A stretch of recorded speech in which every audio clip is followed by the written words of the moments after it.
All right, that is everyone who signed up to be on the agenda. Now we'll go into those who have signed up to speak on these little yellow cards. Remember, you have 2 minutes. First will be Ron Raack.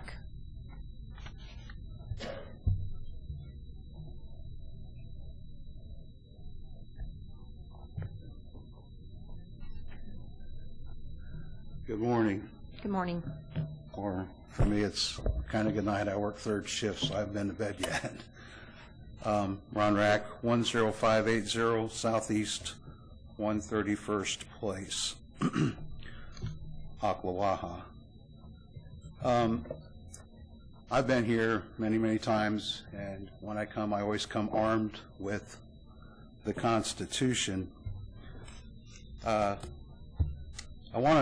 was asked by one of you several years ago how my rights are being violated, or how you folks are specifically violating my rights. I want to read something here. It says, Congress, this is the First Amendment, Congress shall make no law respecting an establishment of religion or prohibiting the free exercise thereof or abridging the freedom of speech. And I want to stop right there.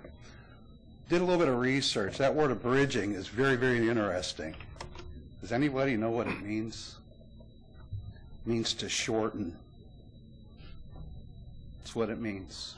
When the framers wrote this, they understood that 2 minutes or 5 minutes isn't necessarily enough time to hash out very important issues that we're facing in our county, our cities, our states.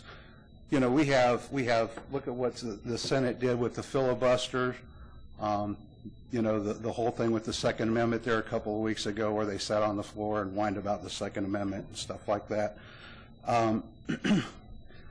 I find it tragic that we place an emphasis on time management instead of actually getting things done.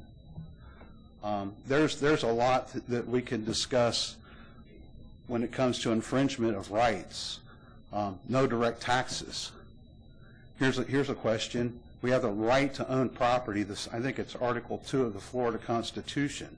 It says we have the right to own property. Well, if you have to pay for something to keep it, then do you really own it? You see where I'm going with this? And I'm going to property tax. If I don't pay my property tax, what happens? Y'all take my property. So who owns it? Government does. What do we do? And Mr. Raack, I apologize, but your time is up. I will say that we do have these policies in order to try to manage our meetings, because we do have lengthy agendas, and in order to make sure that everyone gets an opportunity to speak. Now, if you need more time, you can always make an appointment with any of us, all of us, any of our staff, and we will be glad to sit down with you one-on-one and talk about whatever you want to talk about. Okay. Well, and now that I've got more time, I'm going to obviously be doing that as well. But this is just stuff to think about. You know, my mind just can't process contradictions, and anybody who's can, I don't get it. So, well, thank you. Thank you. Max.